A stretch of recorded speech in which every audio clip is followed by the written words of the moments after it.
frente a movimientos, doctrinas, escepticismos y negaciones bíblicas en un set de 114 audioconferencias sobre apologética. Lleva contigo la palabra y posiciónate al frente de la batalla, desde donde estés. 114 audioconferencias del Dr. Armando Alducin a un precio especial.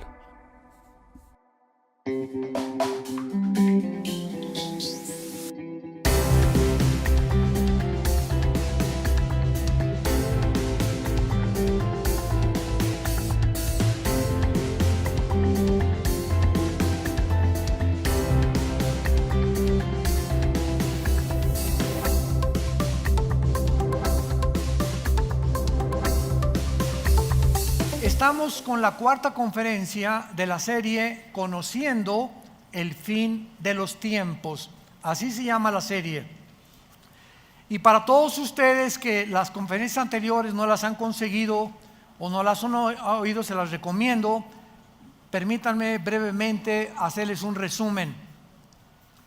Hay algunas preguntas que son importantes a la luz de los acontecimientos que estamos actualmente experimentando y viviendo en el mundo a nivel internacional. Hemos visto de qué manera todos los sistemas de ideologías que los hombres han inventado están desmoronándose. En el área política, pues el comunismo duró 70 años, el siglo XX, de 1917, cuando Lenin hizo la revolución bolchevique, a 1989, que el comunismo se derrumbó. Confesando Mikhail Gorbachev, el último ministro ruso, que había fracasado porque sacaron a Dios. Esto en el área política. Después de la Segunda Guerra Mundial, cuando el comunismo ya llevaba algún tiempo, comenzó a desarrollarse la democracia. Y pues la instituyó, ¿verdad? Estados Unidos de Norteamérica. Ganaron la Segunda Guerra Mundial y se postularon como la primera potencia económica, militar y económica del mundo. Pero entramos al siglo XXI y nos damos cuenta que también la democracia está desmoronándose. Y ahora todos los políticos, ideólogos, economistas están tratando de agarrar de la democracia, del capitalismo, del comunismo, del socialismo y hacer una nueva mezcla, otra sopa marucha. Porque no les ha funcionado ninguno de estos sistemas de ideologías. Un ejemplo es China, que se considera comunista y es capitalista. Háganme el favor nada más. Esto no existía hace 40, 50 años del siglo pasado. Si tú eras comunista o eras socialista, era imposible, que fue el problema de la Unión de Repúblicas Socialistas Soviéticas, la antigua Rusia, que Gorbachev confesó: fracasamos el comunismo por aislarnos del capitalismo y haber sacado a Dios de Rusia. Y ahora pues vemos que el comunismo se está uniendo con el socialismo, se oye un poquito más bonito socialismo que comunismo, y estamos ante un mundo donde somos testigos que nada que el hombre desarrolle o invente puede prevalecer por nuestra propia naturaleza caída, pecaminosa y la imperfección de los seres humanos. Necesitamos a Dios. Filosóficamente, los ateos, es imposible que un ateo en un debate actual pueda una persona adjudicarse ese calificativo de soy ateo. Porque ahora una persona que diga soy atea no sabe filosóficamente que es insostenible mantenerse ateo, porque si una persona te dice ateo, filosóficamente lo destruyes, lo desmoronas, porque esa persona simplemente te va a decir: es que yo no creo en nada y no creo que exista Dios y que ahí acaba todo. En ese momento tú le dices: entonces tú te estás constituyendo en un Dios. Porque cuando una persona dice: yo no quiero ninguna deidad, no le quiero rendir cuentas a nadie, ni mandamientos, no quiero obedecer a nadie más que a mi propia conciencia y a mi propia moral que yo me voy a inventar, en ese momento esa persona se ha endiosado. Entonces, ateo sin Dios no existe, porque no crees en nadie y crees en ti mismo, y en ese momento te constituyes en un Dios, como los césares romanos que se erigieron dioses para que los adoraran, porque también ellos, aunque eran politeístas, creían también, ¿verdad?, que ellos también eran dioses. Bueno, en fin, políticamente, religiosamente, filosóficamente, hemos llegado a un mundo caótico, a un mundo donde prevalece la angustia, la desesperación en las gentes. Vemos las caras en los centros comerciales, donde viajes tú, la gente jijijo por arriba, y por dentro están llorando, vacíos, desesperados, sin esperanza, sin paz, inciertos, con estrés, tomando pastillas tranquilizantes, Secuanil, Valium, Prozac, etcétera, etcétera, por la causa e incertidumbre que reina en el mundo. Nosotros, la iglesia, la familia de Dios, hemos llegado a esta época y tenemos que saber que hay un Dios que nos dice: no temas, nunca te dejaré, nunca te abandonaré, estaré contigo todos los días del mundo, pero acércate a mí. Hoy más que nunca acerquémonos a Dios. Y cuando hablo yo acerquémonos a Dios, estoy diciendo acerquémonos a la Biblia. Tú te separas de este libro, te separaste de Dios. Mis palabras, Jesús dijo, son espíritu. Lo que está aquí escrito entra a nuestro espíritu. El intelecto es enriquecido por la sabiduría divina, pero el espíritu es fortalecido, te da convicciones, te integra, te da visión, te da paz. Y cada día esa esperanza a la que todos fuimos llamados crece dentro de ti. Sepárate de este libro. No me importa que te llames cristiano, presbiteriano, bautista, Viena para el mundo, lo que tú me quieras decir. Si tú te separas de este libro, has abandonado a Dios. Y cuando, escuchen esto, cuando nosotros nos separamos de Dios o abandonamos a Dios, en ese momento, ¿sabes una cosa? Dios no dice: mira, este ya se alejó de mí, rum, el ramalazo, con una penca de nopales, dale duro. Dios no va a hacer eso. ¿Saben lo que hace Dios? Dios te deja para que en ese alejamiento que vas a desarrollar consecuentemente pecados escondidos, esos pecados van a operar en tu vida y Dios va a dejar que operen en tu vida, para que cuando operen en tu vida te des cuenta la destructividad y las terribles consecuencias de haberlo abandonado. Por eso la Biblia continuamente nos dice que no hay bendición más grande para el ser humano que saber que su presencia nos acompaña. Cuando Moisés le dijo: Señor, mira, por favor, de alguna manera voy con 2 millones de cabritos, porque eran cabritos los judíos en el desierto, ninguna oveja, eran puro cabrito, por favor. Y Dios le dice a Moisés: mi presencia irá contigo. Era lo único que Moisés necesitaba saber, que él podría caminar en valles de sombra de muerte, con una cuñada mala, tienes de vecina una bruja, tu suegra te anda correteando con la escoba, te abandonó tu esposo, tus hijos están mal. No importa las circunstancias a nuestro alrededor, qué pesimistas o graves se encuentran, si la presencia del Santísimo está en tu vida, vences. ¿Qué vences? Vencerás la depresión, la frustración, el rencor, la amargura, la desesperanza que el mundo nos ocasiona. Pero todo está aquí. Y muchos cristianos inclusive se atreven a venir a la iglesia el domingo sin esto. Virgen, ¿a quién invocamos? la de todos los remedios, la de la Macarena, la de Jesús, María y José y el burrito que los acompaña. Increíble. Pero así está la cristiandad. Y se dicen cristianos, pero se separan de este libro. Es que el domingo va a estar en el pizarrón el versículo.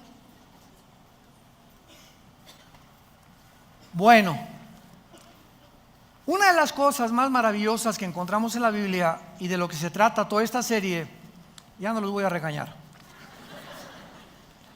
Una de las cosas más maravillosas en la Biblia que encontramos es que Dios ha establecido una semana profética de 7 días, porque en 6 días creó la creación y el séptimo descansó. Independientemente que detrás de esta semana, tú pregúntale a cualquier persona que quieras en el mundo, ¿quién inventó la semana de 7 días? Nadie te va a contestar. Y cuando le preguntas a un neurólogo o a un psiquiatra o a un psicólogo, han descubierto que el ser humano es imposible que se mantenga ecuánimamente, que se mantenga con una salud integral mental verdaderamente sana si no descansa. Si tú trabajas 7 días a la semana y tienes ya un mes que no haces nada, que te desligas de tu trabajo, te vas al boliche con tus hijos, una buena película, vienes el domingo aquí, ahorita te vas a comer unos chicharroncitos o al Chapultepec, pero no vas a pensar en nada una vez a la semana, no puedes continuar caminando con salud mental. ¿Por qué? Porque aquí adentro nuestras neuronas son conexiones eléctricas que cuando tú haces comienzan a hacer así chispas y te comienzan a producir problemas mentales que te van a desenfocar de tu vida, de la sabiduría que necesitamos para el matrimonio, para consejos a nuestros hijos, para resolver otros problemas, porque estás tenso, estás tensa. ¿De dónde viene esa tensión? De tu incredulidad. Has llegado a ese punto simplemente porque no crees en Dios. No es cierto que creas en Dios. No es cierto que crees en la Biblia. No es cierto que estás memorizando la Biblia a diario. No es cierto que todos los días le echas tu ansiedad sobre él y llegas todos los días, Padre, el oro cayó, el dólar cayó, mi hija se fue, mi esposo me abandonó, mataron a mi perro, se comió un gato a los ratones de mi casa, etcétera, etcétera. Lo que pase en tu vida, si tú tienes paz y la presencia de Dios está contigo, porque tienes contacto con Él diario, con este libro, tú vas a vencer.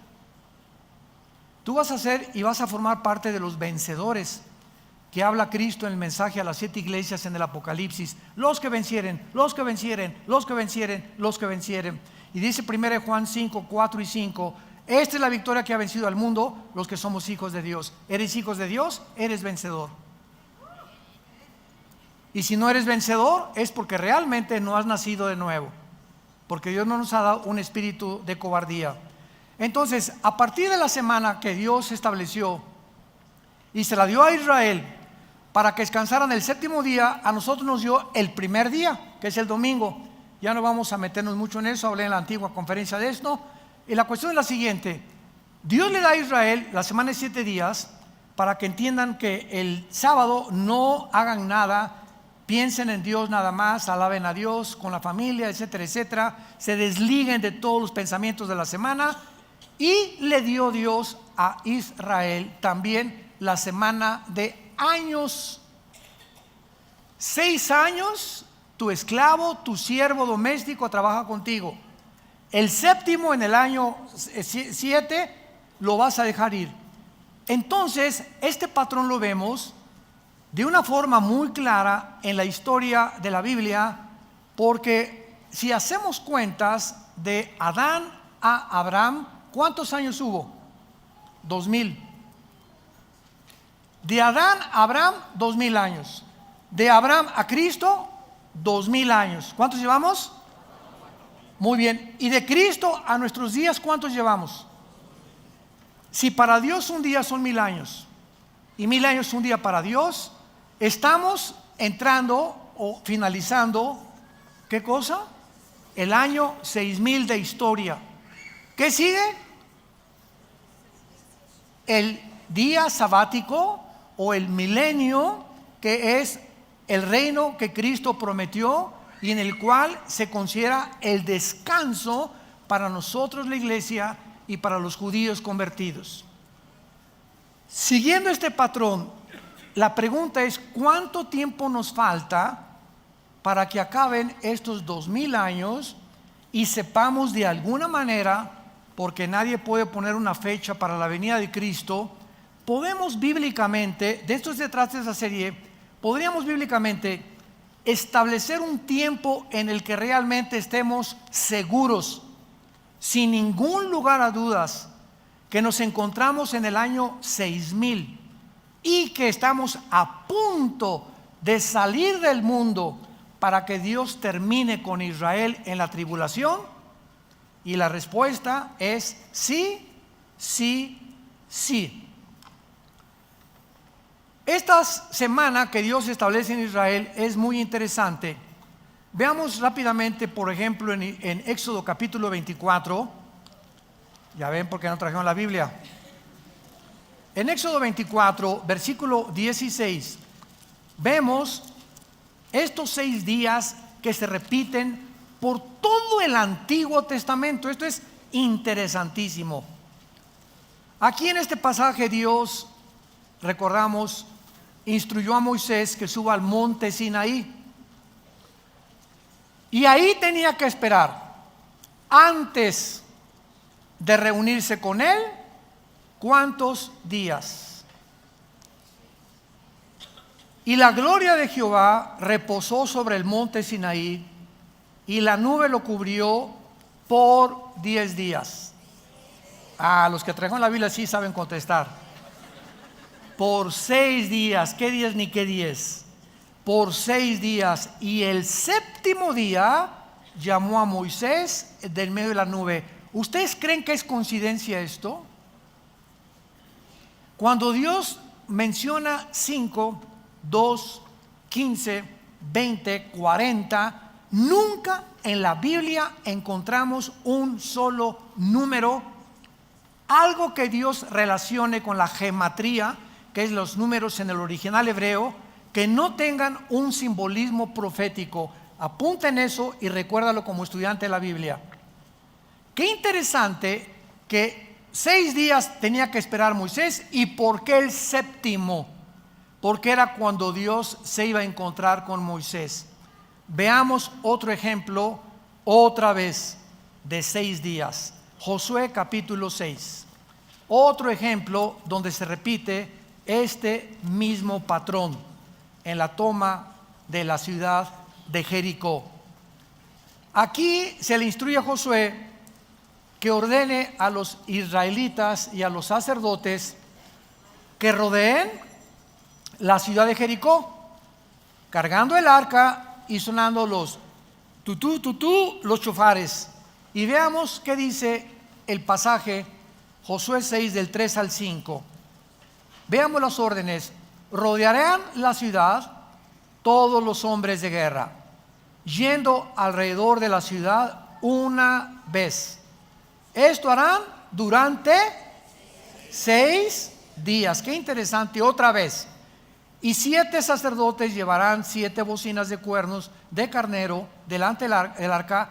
Y al séptimo día, otra vez el día del descanso para Israel, el día del reposo, este séptimo día darán 7 vueltas a la ciudad, y los sacerdotes tocarán el shofar o las bocinas que Dios les dio para que ellos pudieran tocar. Vemos nosotros también que en el Antiguo Testamento se repite el patrón: 6 días y al séptimo te va a recibir Dios, 6 días Josué y al séptimo va a caer esto. Y esta repetición la encontramos de una forma interesante y misteriosa cuando Cristo se transfiguró con los discípulos Vayamos ahora al Nuevo Testamento, Marcos capítulo 9, y veamos otra cosa tan interesante de por qué otra vez 6 días y en el séptimo Cristo se transfigura. Dice Marcos capítulo 9. También les dijo, de cierto, algunos de los que están aquí: no gustarán en la muerte hasta que hayan visto al reino de Dios venido con poder. 6 días después, Jesús toma a Pedro, a Jacobo y a Juan y los lleva aparte, solos, a un monte alto, y se transfigura delante de ellos. Qué interesante otra vez la repetición de los 6 días, y al séptimo día algo sucede en la presencia de Dios. Pregunta ahora muy bien: ¿cuál es el simbolismo, familia de Dios, damas y caballeros que nos visitan por las redes sociales?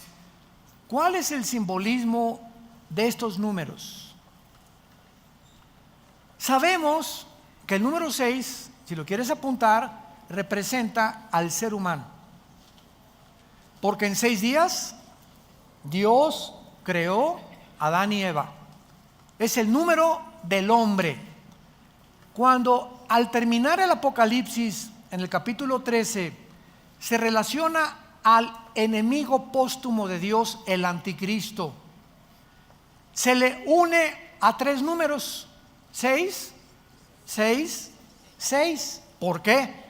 Muy bien, si el 6 es el número del hombre y el 3 es el número de la Trinidad, nos damos cuenta que el anticristo es el hombre elevado a Dios.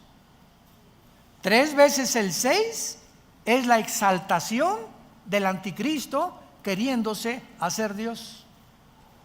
Entonces, todo en la Biblia tiene un significado, se llama gematría. Si lo quieres apuntar, cuando se relacionan los números con las letras, las 22 letras que contiene el alfabeto de los hebreos. Entonces, sabemos que el número 6 es el número del hombre y el 7 es el número de la perfección moral. ¿Se acuerdan del menorá? Es el símbolo, ¿lo ven aquí? El menorá es el símbolo que adoptamos nosotros de hace 35 años. El menorá se encuentra al final del Apocalipsis, aunque se los dio Dios al Antiguo Testamento, a los hebreos. Pero síganme con cuidado. El menorá significaba en el Antiguo Testamento la luz, y en el Nuevo Testamento aparece en Apocalipsis capítulo 1, y a Cristo aparece en medio. ¿Y qué hay a la izquierda? ¿Cuántos ramitas? 3. ¿Y del lado derecho? 3. Muy bien, el número del hombre unido a Cristo, entramos a la perfección.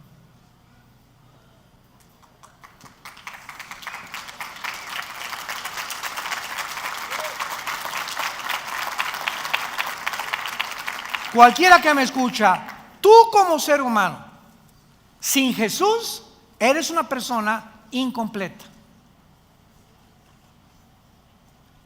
No es hasta que Jesús entra a nuestra vida que subimos a un rango donde comenzamos, aunque no lo alcancemos en esta vida, de espiritualidad, donde la mente se nos abre y comenzamos a entrar a la dimensión espiritual mediante la Biblia, y nuestra vida comienza a ser restaurada, porque Jesús ha entrado y nos convertimos en la luz del mundo.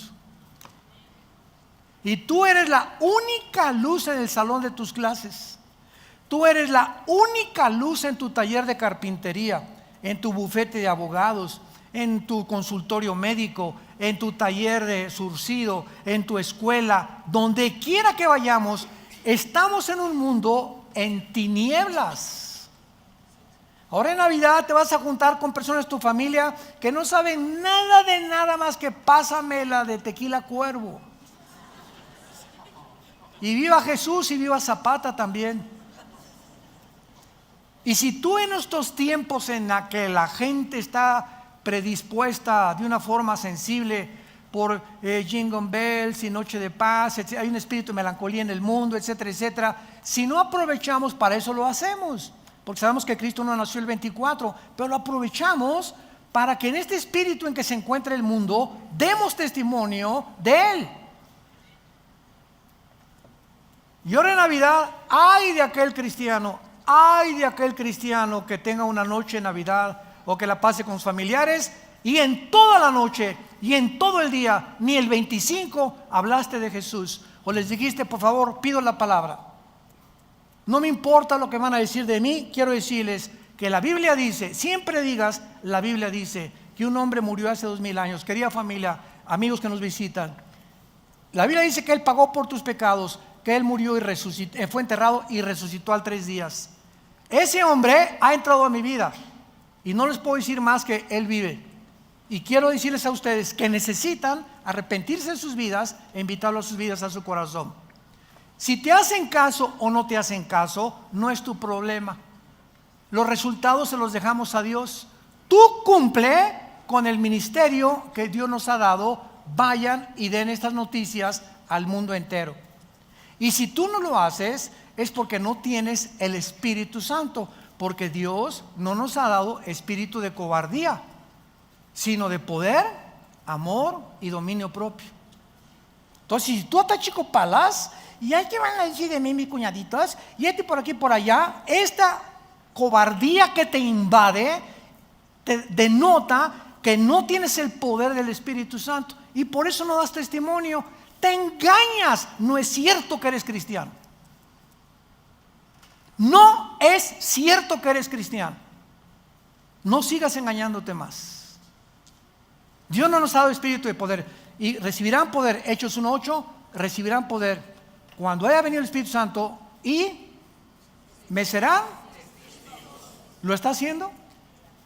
La única evidencia que habla que tú eres cristiano es que hablas de Jesús. Y no te importa la reacción, ni lo que digan, ni la persecución a la que te puedes enfrentar.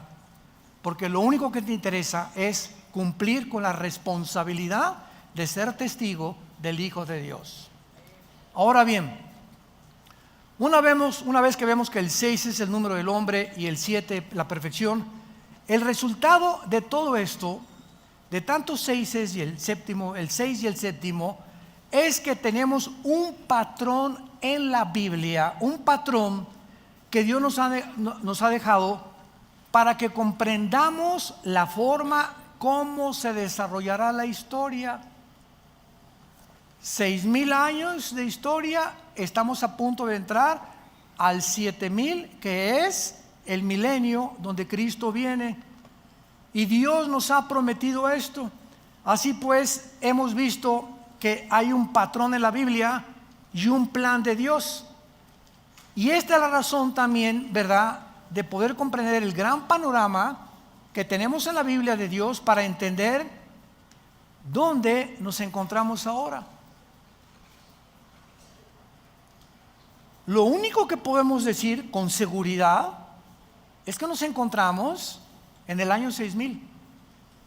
De eso no hay dudas. Porque de Adán a nuestros días ha habido 6000 años de historia de acuerdo a las genealogías de la Biblia, con diferencias de años bisiestos, cuando se cambió el calendario lunar, que es de 360 días, por el calendario gregoriano, que le aumentaron 5 días, minutos, segundos. Estamos en años 365 días, los judíos son sus años de 360. Entonces ha habido bastantes cambios y decimos que estamos en el 2019. Pero realmente, si estamos en el 2019 y realmente estamos contando los años de 360 días de parte de Dios, nos encontramos en la orilla de la venida de Jesús por nosotros.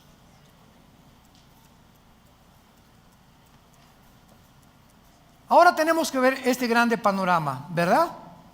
Ahora vamos a 2 de Pedro, capítulo 3, en el Nuevo Testamento, y vamos a seguir buscando estas piezas del rompecabezas, porque se nos advierte que en los últimos días, si estamos en los últimos días, vendrían muchos burladores haciendo mofa del cristianismo, de la Biblia y de los últimos tiempos, como yo he oído a líderes cristianos decir, es que el mismo ronroneo es de hace muchos años. Jesús viene, Jesús viene, Jesús viene, y hasta ahorita no ha venido. Simplemente estas personas ignoran el plan profético de Dios, es todo.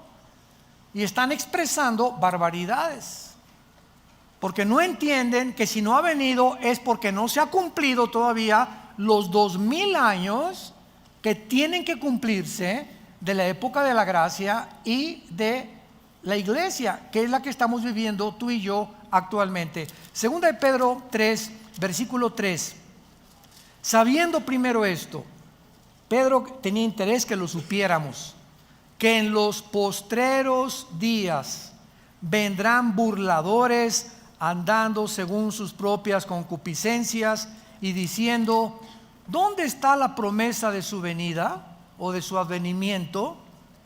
Porque desde el día en que los padres durmieron, todas las cosas permanecen así como desde el principio de la creación.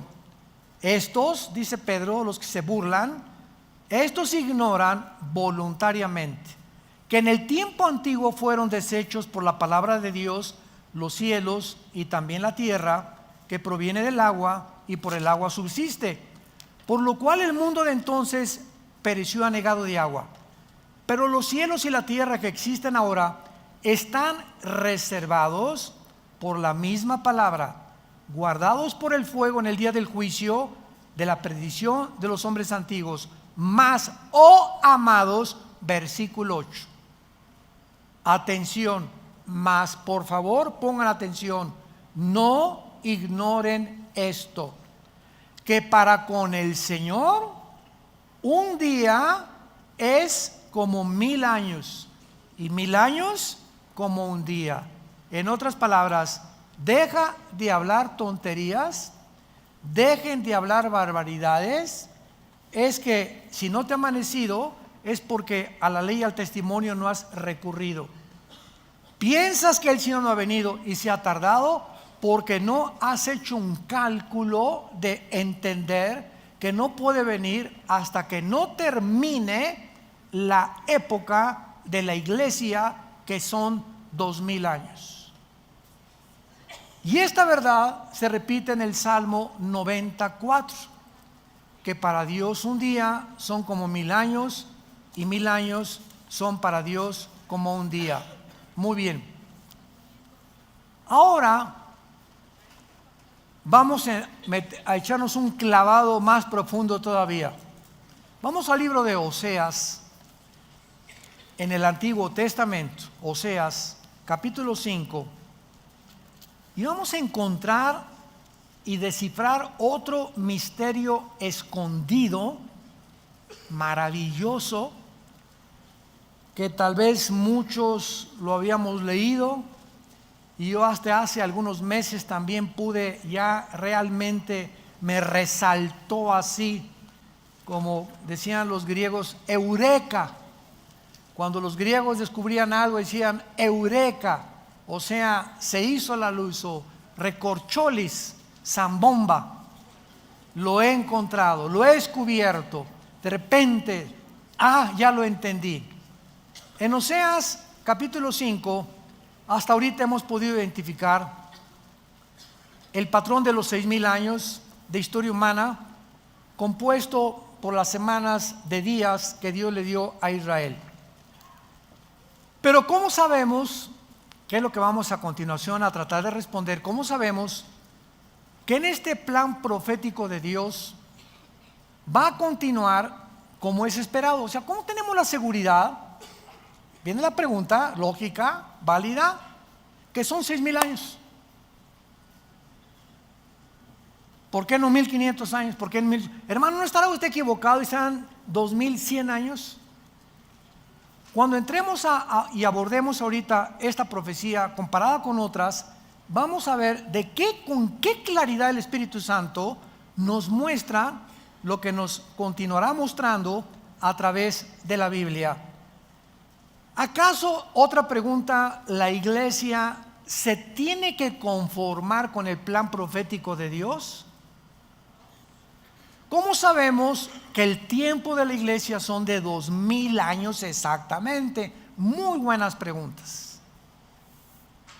Para responder es interesante estas preguntas, vamos a examinar algunos pasajes de la Biblia. Oseas 5, del 15 al capítulo 6, versículo 2. Oseas 5, comenzamos en el versículo 15. Por favor, saca tu microscopio y tu lupa. Dice así: andaré y volveré a mi lugar. Andaré y volveré a mi lugar hasta que reconozcan su pecado y busquen mi rostro. ¿Se acuerdan? Familia de Dios, ¿se acuerdan cuando Jesús entró a Jerusalén llorando y dijo estas palabras? Jerusalén, Jerusalén, que matas a los profetas y como la gallina a los pollitos los he querido y ustedes no quisieron. ¿Y se acuerdan lo que Jesús dice a continuación? Baruch Hashem Adonai Eloheinu, en el hebreo, que dice: me dirán hasta que me digan, Baruch Hashem, hasta que ustedes me digan, bendito el que viene en el nombre del Señor, regresaré a Jerusalén. O sea, hasta que Jerusalén se convierta espiritualmente, Jesús no puede regresar a Israel. Y 600 años antes, el profeta Oseas dice: ¿de quién creen ustedes que está diciendo andaré y volveré a mi lugar hasta que reconozcan su pecado? ¿De quién está hablando? De Jesús. Oseas se adelantó a las palabras proféticas de Jesús. Hasta que cuando yo regrese, reconocerán su pecado y buscarán mi rostro, en su angustia me buscarán, que será el tiempo de la tribulación. ¿Vamos bien? ¿Capiche? Capítulo 6. Vengan y volvámonos a Jehová, porque Él arrebató y nos curará, hirió y nos vendará. Por favor, saquen su lupa. Nos dará vida, subraya la palabra vida. Después de 2 días, al tercer día nos resucitará. Subrayen la palabra resucitará. Son 2 palabras diferentes, vida y resurrección, que vamos a explicar. ¿Después de cuántos días les dará vida Dios a Israel? ¿Serán días de 24 horas? Días de años, 2000 años. Ya me voy.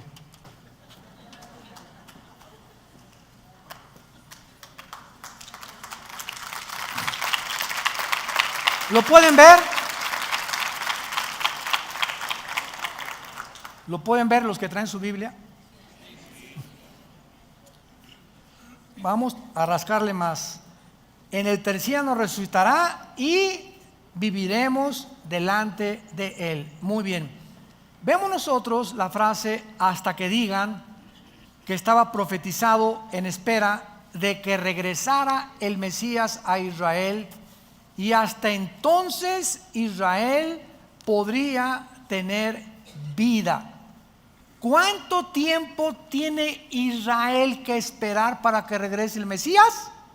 2 días, de 1000 años cada uno. Entonces, aquí completamente, sin ningún lugar a dudas, se nos muestra que tienen que cumplirse los 2 días proféticos de 1000 años cada uno para que Jesús regrese. Pero vamos a seguir escarbando. Este alejamiento del Mesías, acuérdense que lo rechazaron después de que lo crucificaron. Israel entró en un estado de angustia y de aflicción aproximadamente hasta 1948. Durante casi 2000 años, Dios, cuando la Biblia dice volteó su rostro, significa te abandona. Cuando Dios dice Dios volteó su rostro sobre Israel, dice Dios de Israel. Ahí nos vemos. Ahorita no tengo nada que ver con ustedes. Ahorita voy a introducir en lugar de ustedes a otra entidad que se llama la iglesia. Y la iglesia, voy a caminar con ella estos 2000 años en que ustedes, bye. Y tengo que terminar con la iglesia cuando terminen los 2000 años para que ustedes, yo siga con ustedes, porque no los he abandonado. Ahí se me quedan en la banca, no entran a la final. Ahí se me quedan en la banca. Romanos 10, 11 y 12, Dios no ha acabado con Israel. Romanos 9, 10 y 11, Dios no ha acabado con Israel. Ahí están esperando, porque la semana 70 de Daniel faltan 7 años. Entonces, cuando la iglesia sea sacada del arrebatamiento, no puede Dios, hasta que salgamos del mundo, poder seguir con Israel. Y eso es donde Él va a sellar a 144,000 judíos. Ya no nosotros los gentiles. Va Dios a regresar con Israel. Y en todo el Apocalipsis encontramos a los israelitas, aunque va a haber gentiles convertidos, pero no puede Dios acabar con nosotros hasta que nos saque y comenzar con Israel. Se tienen que cumplir los 2000 años que dijo Oseas y que vamos a seguir viendo que los repitió Jesús. Ahora, muy bien, noten ustedes la distinción entre tener vida y resucitar. Estos dos términos no significan lo mismo, porque ocurren en tiempos diferentes. Tener vida es antes de resucitar, ¿no? Tú no puedes resucitar si no tienes vida eterna. Entonces Dios nos da primero la vida eterna y se nos promete la resurrección, ¿correcto? La promesa de tener vida significa el avivamiento nacional de Israel, no su conversión. Y en 1948, que Israel regresa a su tierra, Dios le dio vida nacional. Se levantaron de entre los escombros de las naciones y la dispersión mundial y se reunieron por primera vez dentro de la época de nosotros. ¿Saben qué significa esto? Pues no que Dios, hasta que se cumplieran 2000 años, ya Israel, bye. Lo que está haciendo Dios es que cuando en el 48 David Ben Gurión, el primer ministro de Israel, el 14 de mayo a las 5 de la mañana sacaron el shofar, tu, tu, tu, tu, tu. Y el sonido que hicieron en el 48 es el sonido del shofar que en el libro de los números se hacía para llamar al pueblo. En el 48 se tocó el shofar. Los judíos no lo entienden, nosotros sí. Dios nos tocó el shofar en el 48 para decirnos: ¡ahí vengo! Reúnanse, comiencen a buscarme. Estamos hablando de hace casi 70 años, 65, 70 años. Pero el segundo shofar en la guerra de los 6 días, 1967, junio de 1967, el general Moshe Dayan ganan a todos los árabes la guerra, y en el 6º día agarra Moshe Dayan, número 2, doble toquido, Jerusalén es nuestra. Primero la tierra, ahora Jerusalén, aunque no del todo. Y en el siglo XXI, el presidente de los Estados Unidos, Trump, llámale como le quieras llamar, no me interesa cómo le llames. El presidente de los Estados Unidos dictamina, establece que la embajada de Tel Aviv sea colocada en Jerusalén. Nunca en 2000 años había pasado esto. 3 hechos inauditos suceden simplemente para decirnos a nosotros: escuchen, si yo estoy a punto de terminar con ustedes, ya vamos a llegar al año 6000, ya les toca el shofar en el 48, en el 67, y ahora quiero que sepan dónde se encuentran. Prepárense para que sean dignos de no pasar la tribulación. Dios nos está hablando. Dios no quiere que mañana amanezcas en el infierno. Dios no quiere que te sigas llamando cristiano y te sigas engañando simplemente porque vienes a un lugar a reunirte. Dios quiere sacudirte las fibras más íntimas de tu alma para que despiertes a la realidad si eres o no eres, para que te examines a ti mismo, porque el tiempo se acabó. El tiempo se acabó. Ahora, muy bien, la segunda promesa, marcada por el tercer día, apunta hacia el renacimiento espiritual de Israel. Y esto sucederá cuando, Romanos 11, 25, 26, cuando Jesús venga, todo Israel será salvo. Ahorita Israel regresó a su tierra, ganaron las guerras, ya la embajada está en la ciudad de Jerusalén, pero los judíos siguen rechazando a Jesús. Los que nos acompañen el año que entra a Israel en junio, lo vamos a descubrir cuando vayamos al Muro de los Lamentos. Cuando entremos al Muro de los Lamentos, antes de entrar hay como un puesto que nos dan kippahs así de cartón, y tú no puedes acercarte al Muro de los Lamentos sin la kippah. Nos tenemos que someter porque es la costumbre de los judíos. Creen que es una blasfemia acercarte sin que te cubra la cabeza, cuando nosotros se nos dice en 1 Corintios 11 que para el hombre es deshonroso cubrirse la cabeza. Bueno, pero así son ellos, ¿verdad? Son los religiosos.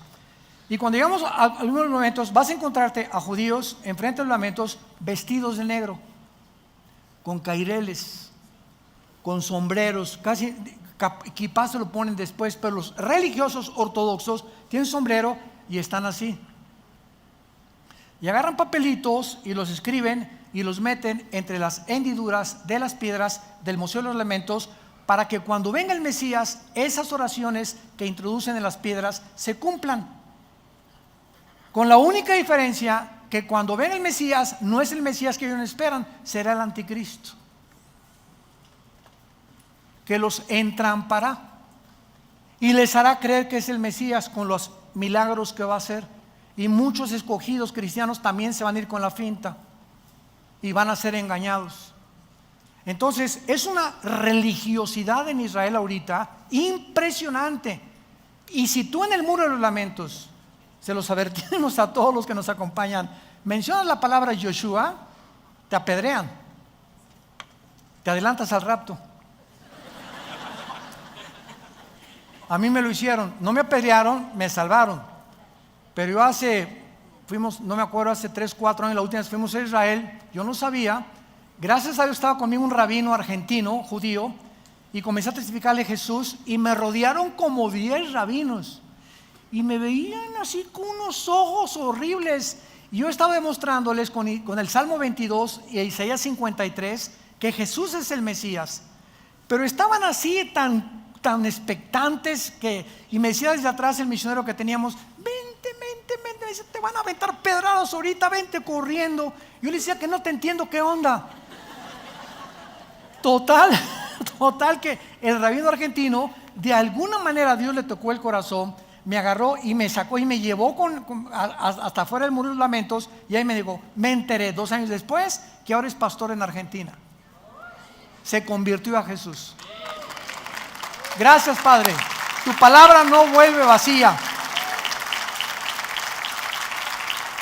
Ahora, muy bien, y en penúltimo lugar, estos 2 días son muy interesantes porque, repito, ya Dios le dio vida nacional, va a venir la vida espiritual, y vemos nosotros que cuando Jesús vino, continuamente estuvo diciéndoles a sus discípulos: me voy y regreso.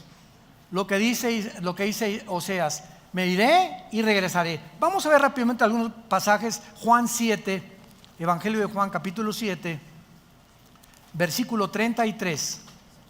Esto es precioso en la Biblia. Dice Juan 7, 33, está Jesús hablando. Entonces Jesús les dijo: todavía un poco de tiempo, o sea, Aquí está hablando ya semanas antes de su crucifixión. Vean cómo Cristo tenía su calendario y su agenda perfectamente trazada. Cuando llegó el día de su muerte, cenó la última cena. ¿Se acuerdan qué les dijo? Jesús sabía en la última cena que era la última cena, que no iba a desayunar ya con los discípulos. Él sabía perfectamente bien el día, la hora, los segundos en que iba a morir. Su agenda estaba clarísima, la que el Padre le dio antes de bajar al mundo. Y comienza a anunciarles: todavía un poco de tiempo estaré con ustedes e iré al que me envió. ¿De qué está hablando? De su resurrección, que no se iba a quedar en la tumba. Los discípulos no lo pudieron entender. Juan capítulo 14, un pasaje que todos se saben de memoria, ¿o no? No se turbe vuestro corazón. Si creen en Dios, lo primero, no te intimides, no permitas lo que va a pasar en el mundo, no entres en depresión, en desesperación, en ansiedad. No pierdas mi paz, mantente tranquilo, nunca te dejaré, nunca te abandonaré, no temas a nadie. Por favor, quiero que entiendas, si tú crees en Dios, crees en mí también. Y fíjense lo que dice a continuación: en la casa de mi Padre muchas moradas hay. Si yo no fuera, no os lo hubiera dicho. Voy a prepararles lugar. ¿De qué está anunciando? De que iba a morir y que iba a irse a otro lugar, que iba a resucitar. Es de lo que está diciendo. ¿Qué leímos en Oseas? Me iré y regresaré cuando ustedes venga la angustia y la tribulación me buscarán. Lo que estaba diciendo Oseas estaba profetizando lo que Jesús iba a cumplir. Y si me fuere, versículo 3, les prepararé lugar, vendré otra vez, los tomaré a mí mismo, que es el rapto, para que donde yo estoy, ustedes también estén. Sin embargo, para terminar, aun cuando Jesús anuncia todas estas cosas al pueblo de Israel, sabemos que nadie entendió lo que estaba diciendo. Y lo mismo va a pasar con la iglesia. Miles, millones de cristianos ahorita en el mundo entero todavía no entienden qué es el cristianismo. No hablan de Jesús, no comparten el evangelio, no viven las vidas que Dios quiere que vivamos. Dicen, pero sus hechos lo niegan. Lo mismo va a repetir. Si todavía no entienden que el barco se está hundiendo ya en el mundo, que estamos en un mundo podrido, completamente putrefacto, que ya huele a basurero, todo el mundo, las naciones, la política, todo está ya echándose a perder, y los cristianos siguen con sus telenovelas, pensando, ¿qué carrera voy a estudiar? Una que deje feria. Y si no transo, no avanzo. Y si esto, y es increíble que así va a sorprenderte el arrebatamiento de la iglesia. Aun cuando actualmente nos encontramos en la época de la iglesia, escuchen esto es importantísimo para terminar. La iglesia cristiana no es la fuerza que guía el plan profético de Dios, es Israel. Por eso hace 70 años, en el 48, Dios hizo, ante la expectación del mundo, una nación, la hizo renacer en un solo día, para recordarnos que el plan profético se cumple en Israel, porque es el factor crítico que Dios usa para mostrarnos en qué tiempo nos encontramos. Israel es el termómetro de Dios.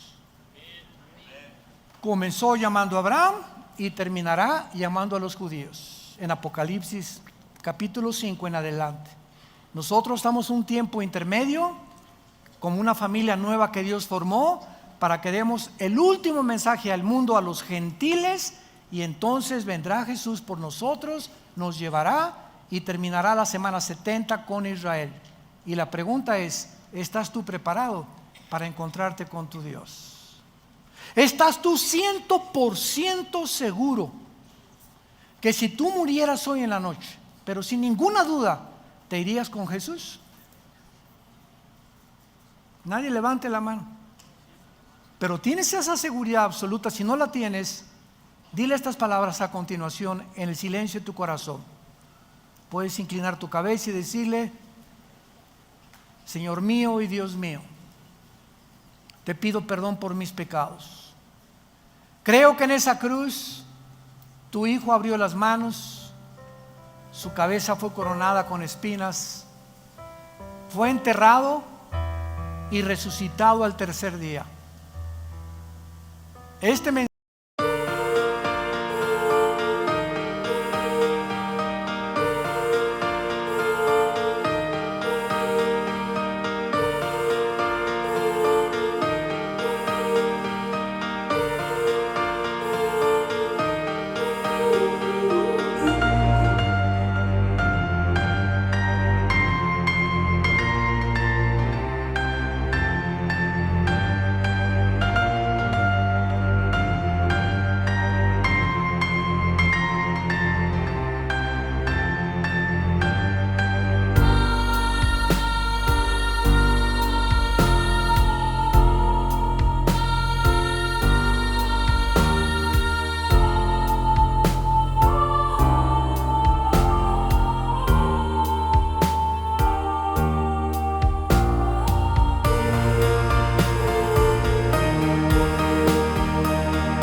flicker out. Silence screams from broken souls, no doubt. Concrete jungle traps us grinding down. Lost in the echo, shadows pull me drown.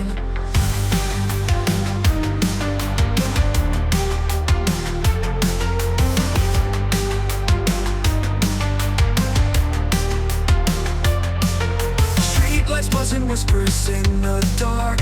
Neon shadows glowing, leaving marks. Pavement breathes our stories, old and cold. Past and future twisting, all unfold. We are lost in neon nightmares. Ghosts of dreams, electric flares.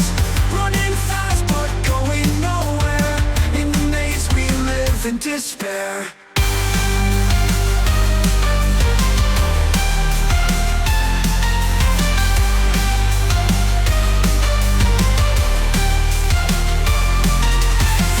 rise mechanical and raw. Vocal cords electric through the straw. Wires tangle clenching like a vice. Heartbeat sings with thunder rolling dice. Falling stars and shattered glass confound. Broken mirrors scattered on the ground. Synthetic whispers tell us we're alive, but the ghosts of dreams begin to thrive. Hearts electric, pulses racing, burn lost in time, nowhere we'll ever learn. Haunting melodies, they fade away, but the memories are here to stay.